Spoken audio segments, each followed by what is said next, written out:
Ora, sejam muito bem-vindos a mais um episódio do Bom Dia Comunidades. Hoje o meu convidado é o Filipe Borges. Provavelmente vocês, só pelo nome, não chegam lá a quem ele é e é por isso mesmo que nós estamos aqui. Hoje vamos contar a história do Filipe e a sua trajetória desde que saiu de Portugal. Filipe, muito bem-vindo. Muito obrigado, é um prazer estar aqui. Obrigado nós por teres aceito o nosso convite. O Filipe está em Berlim desde 2021 e trabalha com videojogos desde o início da sua carreira. Mas será muito mais fácil se for o Filipe a explicar concretamente o que é que ele faz na área dos videojogos. Por isso, Filipe, força.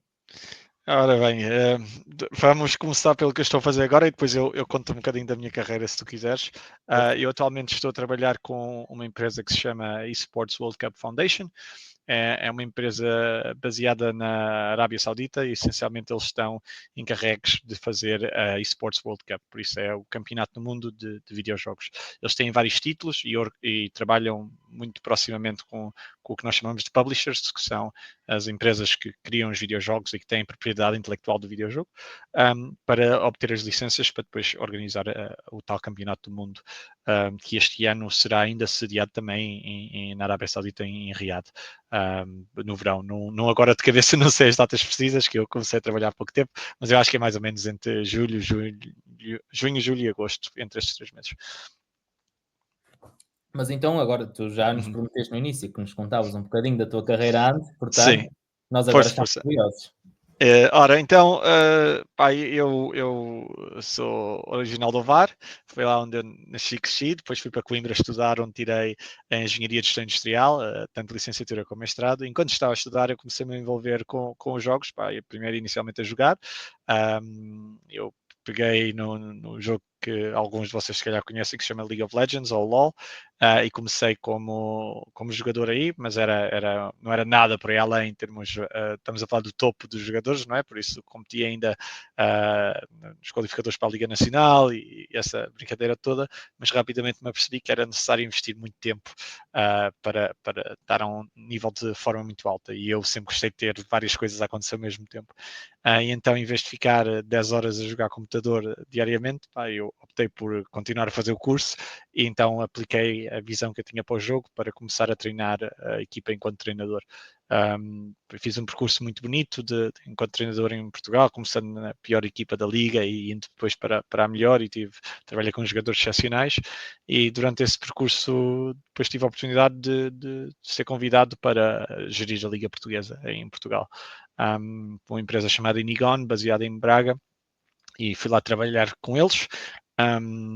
Por isso depois já ter trabalhado como treinador durante um ano, juntei-me a essa empresa e estive lá 2 anos. Comecei a gerir a Liga Portuguesa e todos os eventos envolventes com esse produto, e depois passei para gerir toda a parte operacional da empresa no que diz respeito a qualquer tipo de produto que nós teríamos, fosse um evento ao vivo, fosse uma competição online ou uma competição presencial.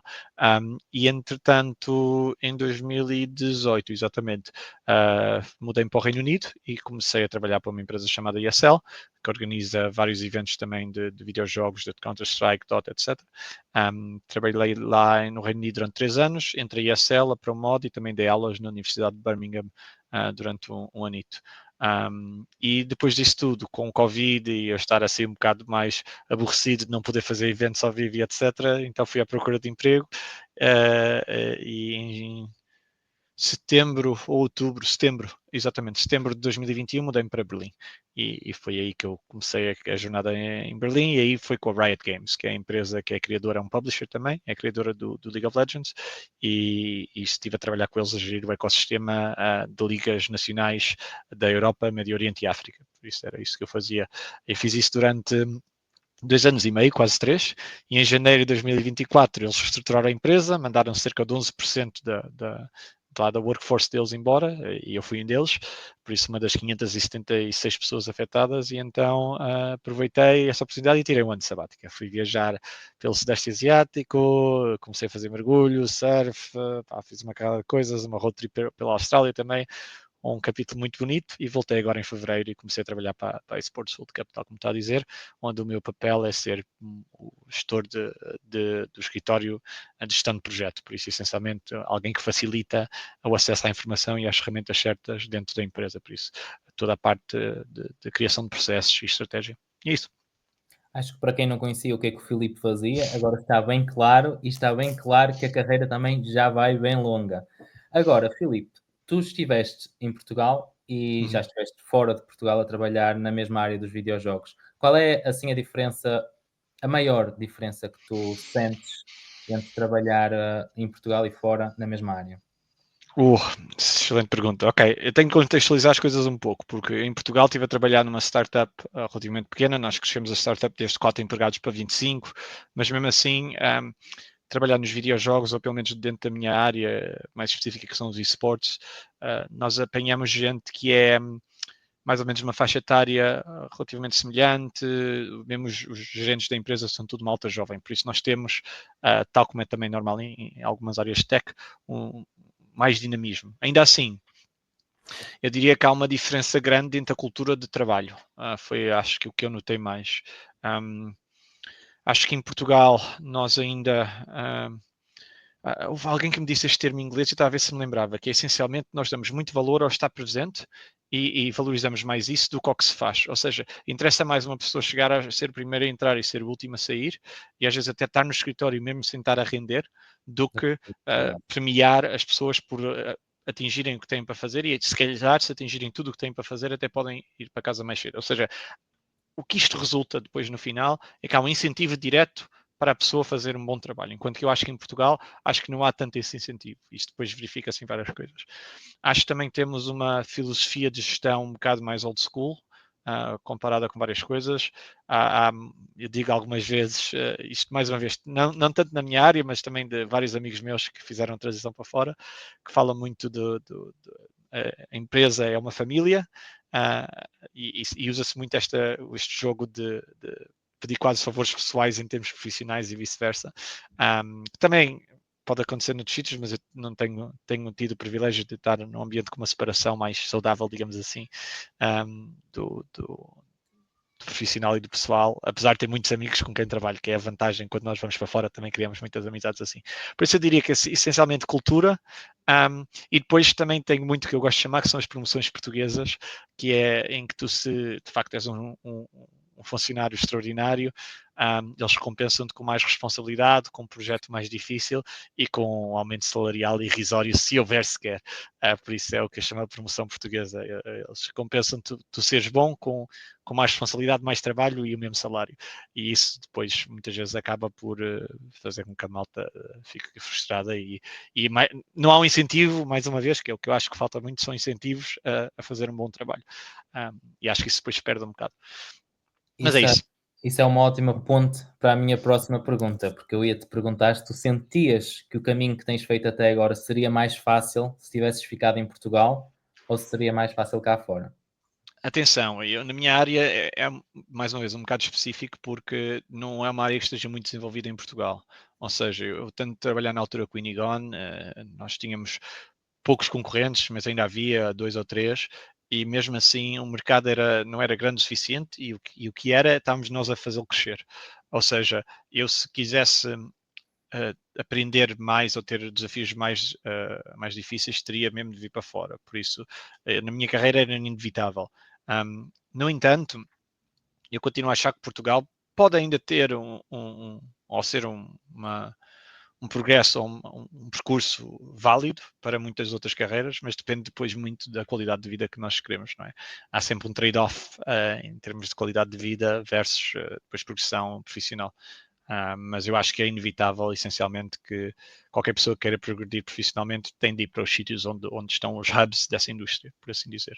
Isto depois acaba sempre por gravitar mais ou menos para os países anglo-saxónicos, ou seja, os anglofalantes, que é os Estados Unidos, Inglaterra, Austrália, e depois na Europa também temos as grandes casas como a Alemanha, a França, a Suíça, por aí fora. Claro. Agora, em relação à trajetória da imigração, por assim dizer, quais foram as maiores dificuldades que tu sentiste nesse processo? Excelente pergunta. Deixa-me digerir isso um bocado, que já Essa. eu tenho tendência para aplicar um filtro muito positivo. Um, Ou seja, tanto no Reino Unido como para cá, eu mudei-me 2 vezes, para cá, para a Alemanha, onde eu estou, e mudei-me 2 vezes para um país sem conhecer pessoas. Ou seja, fui para o Reino Unido, na altura mudei-me para Leicester, que fica lá no centro do Reino Unido, nas Midlands, e eu não conhecia ninguém lá, por isso eu fui sozinho, siga, alugar um Airbnb no início, que na altura a empresa nem fazia, a empresa porque eu fui trabalhar não cobria deslocações nem nada disso, nem dava ajuda de mudança. E, pá, aluguei um Airbnb com o meu computador, com uma mala e siga, vamos à aventura. Para mim, isso não foi um problema, porque eu sempre gostei de ter essa independência e liberdade para ir à aventura. Mas reconheço que pode ser difícil para muita gente encontrar depois uma rede de suporte, uma rede de apoio, criar amizades novas. Um, e, e felizmente eu já encontrei algumas metodologias para fazer isso. Por exemplo, uma eu gosto de partilhar casa no início para criar então e ter essa tal convivência mais social, e depois criar amizades com o pessoal com quem se trabalha e meter-me numa carrada de atividades também, começar a ir ao ginásio, jogar ténis, futebol, etc. E depois uma pessoa começa ali a criar a tal rede de suporte. Depois os processos são todos diferentes nos nossos países e varia de país para país. Isso é a parte talvez mais chata, especialmente aqui na Alemanha. No Reino Unido era muito mais fácil. No Reino Unido dá para fazer tudo online. Eu fui uma vez em 3 anos a um escritório do governo e aqui na Alemanha eu lembro-me que nos meus primeiros 6 meses fui para aí 8 vezes a tratar de coisas e por isso a burocracia, os processos são diferentes. E depois habituarmos à cultura, a como é que as pessoas interagem, encontrarmos os restaurantes que nós gostamos, porque eu sou obviamente português e comer para mim é importante, por isso começar a encontrar quais são os nossos sitiozinhos que nós gostamos. E é isso, acho que acima de tudo as dificuldades vêm nessas partes, que eu felizmente encontrei solução para, mas é a rede de suporte, todos os processos burocráticos que envolvem a mudança do país e depois a criar amizades e sentirmos essencialmente em casa fora do nosso país. Ser português, achas que te tem trazido mais vantagens ou desvantagens? Excelente pergunta, pá. Um, hum. É assim, aliás, uma das coisas que. Deixa-me tentar responder isto de outra forma. Que é. Uma das coisas que eu me apercebi, depois de trabalhar com malta de diferentes nacionalidades, é que ser cidadão europeu, quando nós viajamos, e mesmo dentro da Europa, é um privilégio incrível. Eu quando fui feito redundante, lá, quando a Riot fez a reestruturação, e não tive de me preocupar e estar com pressa para encontrar outro emprego logo, porque podia continuar a residir no país, ou seja, não precisava de sair da Alemanha. Isso, sem dúvida, é uma mais-valia fascinante. Por isso, tirando toda essa parte do visa e do passaporte e de poder mudar, eu acho que nós portugueses somos muito bons a resolver problemas, eu acho, por parte da nossa cultura. Se não há uma maneira de resolver aquilo que esteja estipulada, nós não costumamos estressar. Mas isso resolve-se, não te preocupes, a gente encontra a solução. Para a parte boa e para a parte má, não é? Por isso, ou seja, somos muito relaxados às vezes, que tipo, deixamos as coisas ficar assim mais para a última e depois, opá, resolve-se e está resolvido. Em contrapartida, pá, enquanto há malta que se calhar de outras culturas fica um bocado mais sem saber o que fazer quando o problema sai das normas que estavam estipuladas, nós também usamos esta mesma tranquilidade para aproximar. Por isso, sim, acho que a escola portuguesa, e digo escola não só a escola e a universidade, mas digo a escola em termos de toda a educação que nós tivemos em Portugal, acho que é uma excelente ferramenta para a vida, sem dúvida, sim. E tu hoje em dia fazes algum esforço para te manter ligado a Portugal? Sim, sem dúvida. Eu vou regularmente a Portugal, porque estando em Berlim é mais fácil. Deixa-me ver agora quando for para a Arábia Saudita. Eu tenho vários rituais para mim que são importantes manter em família, não é? Ou seja, para mim não tem tanto a ver com o país, mas tem mais a ver com as pessoas que eu lá tenho. É lá que tenho grande parte da minha família, grande parte dos meus amigos, é lá que eu tenho uma história muito bonita. Por isso, sim, faço um esforço. Eu garantidamente, no Carnaval, estou sempre em Ovar, isso não falha. Ainda não falhei um ano, é verdade, só no ano do Covid, e aí não conta, 2021. Um, Salvo isso, mesmo eu comecei a viajar em 2024, fevereiro de 2024 estava lá, fevereiro de 2025 vim a tempo para ir ao Carnaval, ok? E estive lá, foi muito bonito. Natal é outra situação, se bem que o Natal do ano passado passeio em Sydney, na Bronte Beach, de calções de banho e de chapéu de Pai Natal na praia, que foi uma experiência fascinante. E a conclusão que eu disse, isto é muito giro, mas não vos tem cá a vocês, e eu disse isto para a minha família e para os meus amigos. Por isso, o Natal também, e depois, regra geral, costumo tirar 1 ou 2 semaninhas no verão para passar com a minha família. Nós fazemos uma viagem de barco pelo Douro, e é aquela altura que eu tiro para passar com os meus pais e com as minhas irmãs. E é isso, por isso faço esforço para manter. E depois o eventual casamento, a despedida de solteiro ou um evento que seja importante, a E gente apanha um voo e está lá. no país de acolhimento, fazes alguma Um, ou exploras as outras culturas que o país oferece? Excelente pergunta. Ok, já ia começar a falar inglês. Em Inglaterra, eu por escolha tentei não estar tão ligado aos portugueses, porque queria um bocado sair da bolha, não queria estar num ambiente em que eu sentisse que era a minha zona de conforto, ok? Eu queria mesmo ter essa experiência fora, ou seja, interagir com menos portugueses para me forçar a interagir com mais malta de fora. Aqui em Berlim foi ao contrário, ou seja, apesar de interagir, tenho malta, amigos de todos os cantos do mundo, por causa da minha situação profissional e ao mesmo tempo também de eu procurar isso. Simultaneamente, eu tentei fazer uma aproximação a Portugal, que foi assim até que nós nos conhecemos, que foi eu ter um amigo meu português que me convidou para a embaixada, e eu aparecer aí, e a partir daí juntei-me a um grupo de portugueses, e quando aqui o grupo de Berlim faz esses jantares e esses tais convívios, que no ano passado não apareci porque estava fora a viajar, é sem dúvida algo que eu gosto de manter, aquele cantinho português e aquele calorzinho no peito que nos dá quando nos encontramos todos e estamos todos a falar a nossa língua. Sim.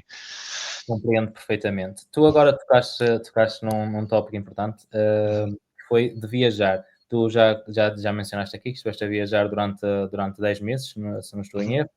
erro. E a minha questão é, se, por exemplo, eu acho que numa perspectiva portuguesa, isso seria, Uhum. grande loucura, está a viajar durante 10 meses. Tu tinhas já esse mindset quando estavas em Portugal, ou vir para fora fez com que esse mindset, que, por exemplo, agora tu dizes vou viajar durante 10 meses porque preciso tirar um gap year, é perfeitamente aceitável, mas tu já tinhas essa perspectiva, ou vir para fora mudou-te?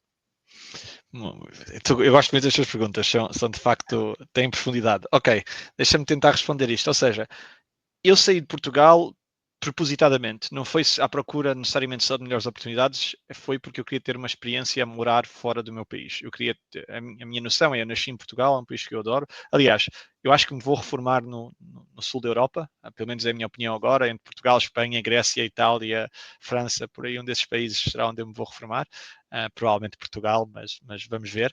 Um, em contrapartida, eu queria experienciar o mundo antes digamos assim, de criar raízes profundas, ou seja, eu queria ter noção do que é viver com outras culturas e noutros países. Por isso eu já tinha essa parte. Agora, fazer uma viagem de 10 meses não era algo que eu tinha na parte da minha cabeça. Eu sabia quando estava no Reino Unido, queria que tirar um ano de sabático antes dos 40, era uma métrica que eu tinha, era algo que eu queria fazer. Por isso, mal tivesse a oportunidade, idealmente o ano sabático pago, mandar-me a viajar e ver o mundo. Mas não foi algo assim tão planeado. Isto foi mais, é algo que eu quero fazer, está aqui como segunda ou terceira prioridade. A partir do momento em que o meu emprego deixou de ser uma prioridade, aquilo subiu na lista e, então eu tenho tempo e recebi uma indenização aceitável. Vou aproveitar isto, que eu não sei quando é que na vida vou ter uma oportunidade disto. Enquanto estive a viajar, eu conheci muita gente de muitas nacionalidades, mas maioritariamente ingleses, alemães, holandeses. E porquê estas três, especialmente as duas primeiras? Primeiro porque a população é muito maior, ok? Tem muito mais alemães e muito mais ingleses, por isso, obviamente, vais ver mais alemães e mais ingleses quando estás a viajar. Mas também há uma cultura de fazer este tal gap year, ou para a malta profissional antissabática, que é tanto quando acabam o secundário, como muitas vezes um bocado mais tarde durante a faculdade ou quando acabam a faculdade. E é uma coisa que está muito enraizada na cultura desses países. Muitos deles trabalham em cafés ou têm trabalhos secundários para angariar dinheiro para fazerem esse tipo de viagens. E é o que eu reparo que na nossa cultura não há tanto. Já se vão vendo, mas eu digo-te, eu posso contar pelos dedos das mãos o número de portugueses que conheci. Às vezes conhecia malta para um grupo, olha, conheci um grupo de médicos que estavam na Tailândia a fazer a viagem de final de curso, conheci uma carrada de portugueses estava em Bali, porque está toda a gente em Bali, não é? Então fui a uma festa de aniversário de um português, conheci um montão deles, mas não há tanta esta cultura de, como chamam os brasileiros, de mochilão, de andar backpacking pelo mundo, e especialmente ir sozinho, que eu acho que é algo muito bonito. Por isso, é algo que eu recomendo a toda a gente para ter essa experiência, sem dúvida, e acho que é um investimento muito grande em nós próprios, de tirarmos um ano da nossa carreira, salvo seja, e fazermos isso. Acho que toda a gente sai dessa viagem com uma ideia muito melhor daquilo que quer fazer, salvo seja da vida, mesmo que seja voltar, como foi o meu caso, para os videojogos. Não é? Mas, Muito obrigado, Filipe. E agora vamos ao momento da nossa entrevista, que é o único momento que é comum a todos os podcasts, que é o momento do jogo. Basicamente, eu vou dizer uma palavra e tu tens que dizer o que te vier à cabeça, a primeira coisa que aquela palavra te remeta. Então, a primeira palavra que eu escolhi é viajar. Curiosidade. Ser português.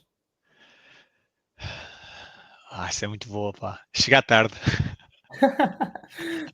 Videojogos. Paixão. Raízes.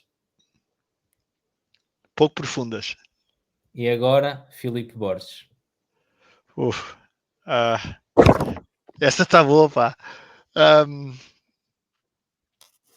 Orgulho em seguir a minha paixão. Muito obrigado, Filipe. Bem, nós terminamos assim a nossa emissão, mas antes de eu te deixar ir embora, vou pedir que lances um desafio a alguém que tu conheças e queiras ver a ser entrevistado aqui no Bom Dia Comunidades. Isso está muito bom. Ok. Deixa-me pensar. E tem de ser mesmo deste contexto de malta portuguesa que esteja a viver fora, não? Exatamente. Não Ok, precisa eu ser tenho uma todo. pessoa boa. Eu tenho um amigo meu, engenheiro mecânico, que está agora a morar na Holanda. E eu acho que ele é uma pessoa, chama-se José Nogueira, depois dou-te contacto, e acho que é uma pessoa muito interessante porque ele tem a perspectiva de trabalhar numa indústria de manufatura, por isso ele estava a trabalhar na altura na indústria do vidro, na Bial, e depois transitou para uma área diferente, na mesma da área de engenharia mecânica. E acho que ele dá-te uma realidade ou uma comparação entre a realidade portuguesa e a realidade estrangeira muito melhor que eu, porque a indústria dele é uma indústria muito portuguesa e depois, ao mesmo tempo, vai para fora e vê uma mudança de paradigma muito maior que a minha. Por isso, nesse sentido, eu acho que ele é uma pessoa que te pode dar uma perspectiva muito interessante. Muito obrigado, Filipe. O desafio está aqui lançado ao José Nogueira. Nós depois entraremos em contato com ele para saber se ele aceita fazer parte do nosso podcast. E por hoje é tudo. Mais uma vez, obrigado, Filipe. E assim que está desse lado, até ao próximo episódio.